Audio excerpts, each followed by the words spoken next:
you have to work. I try to do it almost every day. This is why I'm in a top level many years. I think it's not by coincidence. It's because I do it extra outside the pitch.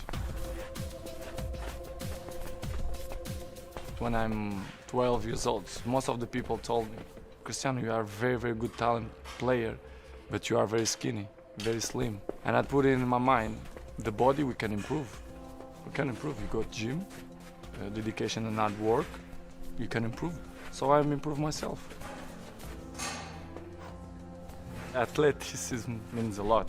For me, I think the small details in the hands gonna make a huge difference to compare with the other players. So I think it's very important to do this kind of work, and I think it's going well on me. This is why I'm in good shape almost all the year, and I wanna carry on like that because it's helped me a lot.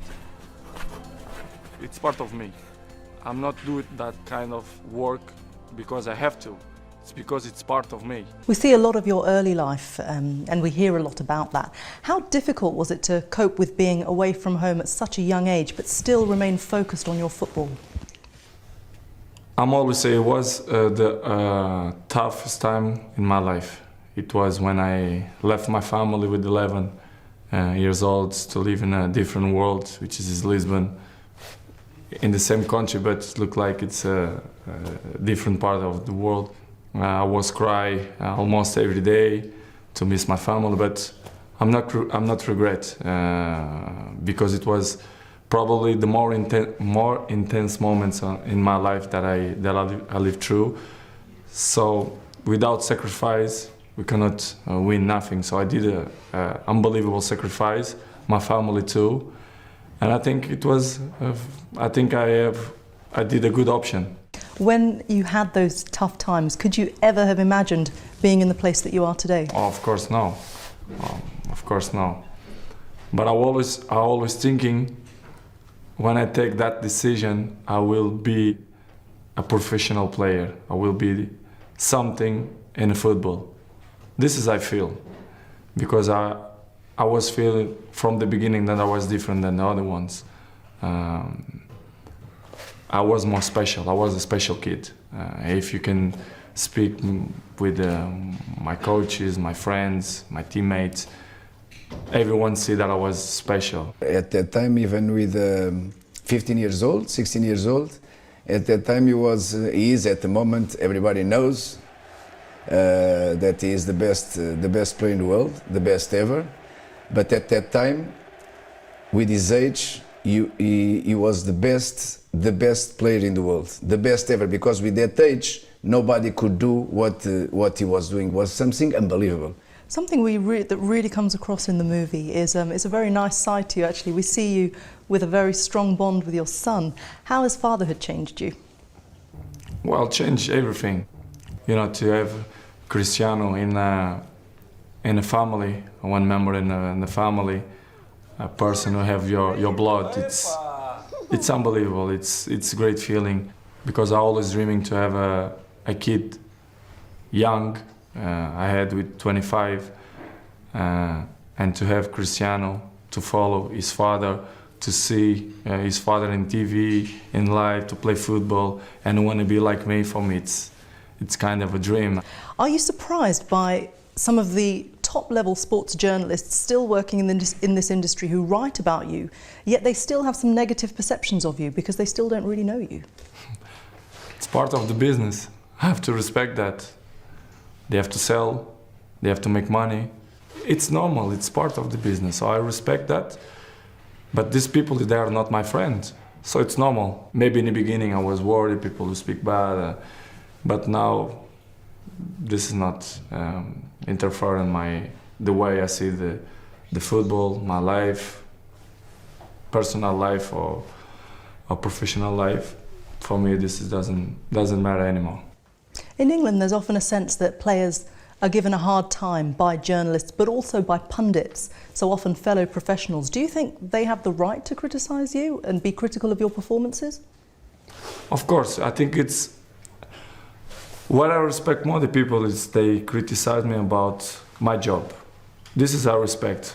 and the people should do that because they are his jobs to do the analysis about what they see. I'm used to be criticized many years, and I know to live with that. For me, it's not a problem anymore. I live with that, comfortable. Looking over your career, what would you say was your greatest performance? A greatest performance? Oh, it's tough. It's tough. I prefer to say a year. Probably the last 2 years, last year, when we win the Champions League here in Madrid. But I have so many great moments, thanks God. Not just here, but in Manchester too, when we win the Champions League, the Cups, the League, when I win the Golden Ball, Golden Boot. Here in Real Madrid, I did the same and I win the same. It's hard to say a specific moment. I had so great moments in my career so far that it's not will be fair to mention only one. I have to mention many years. The last 8 years, in my point of view, it was amazing. And to be in the top level 8 years is not easy. It's not for everyone. It's hard. Okay, so what's been the most disappointing moment of your career? Disappointing. It's kind of the same. When we lost the finals, Champions League or Cups, when you lost the big competitions, when you don't go through in the groups, national team or Real Madrid or whatever, it's the most complicated moments is when you lost. When you lost and when you lost the finals, or it's the most hardest moments. But it's part of the job, and we have to live with that because it's normal. You've played under some amazing football managers as well. What have you learnt from each of them?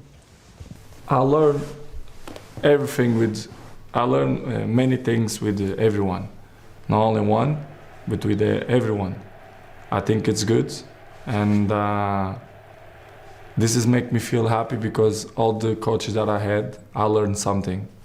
So I'm great. I'm a happy person. I'm a lucky person to share my football, the way I am, the trainings with these great coaches that I had in the past. And we see you in the movie when Lionel Messi wins his 4th Ballon d'Or. It's evident to see your disappointment in your face. Do you think having that rivalry between you has been good for both you and for him? I'm always disappointed when I'm lost. It's normal. I'm always gonna be like that. I'm not a fake person and gonna hiding when I feel disappointing.